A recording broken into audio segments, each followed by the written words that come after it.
mai một con này mò bờ lây nhờ đãខ្ញុំធ្វើវីដេអូមុនដែលថាទិញចែកបងគាត់លក់នៅផ្សារណាហើយតែមានពេលមកទៅមកបលែងដៅនៅស្ទឹង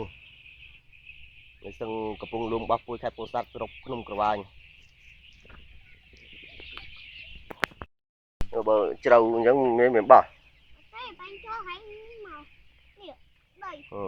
នៅដកមុតណាមកបលែងដៅឲ្យជូនបនកសលពុកម៉ែបងប្អូនទាំងអស់គ្នាតែបានសុខសុបាយជាជុំអត់មានកន្លែងចុះថាចុះទៅដល់បលែងដែរវាអត់មានកន្លែងចុះឡើយគេធ្វើសាំងសង់ស្ពាននៅឯកាយកលុកជ្រៅពេកអញ្ចឹងមានតែផ្លូវបោះមួយយ៉ាងទៅបានសុខសប្បាយជាជុំតើ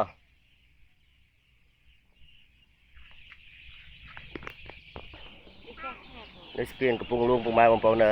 ធ្វើឲ្យបានចាក់ជើងក្រោមបាន3ជើងហើយខាង2នេះ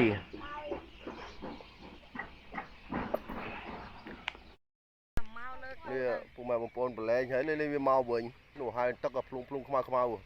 បលែងលេងហើយមកខាងវិញឯងអត់ទៅមកវិញឯងមករោវិញឯង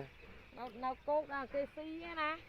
កន្លែងទៅហើយនេះមករោកន្លែងខ្ញុំបលែងវិញឯងអត់ចង់ទៅទេហីឡើងគោមែនពុកម៉ែបងប្អូនអើយឡើងមែនអត់ទេនៅឡើងគោនោះឃើញឆ្ងក់ក្បាលទៅ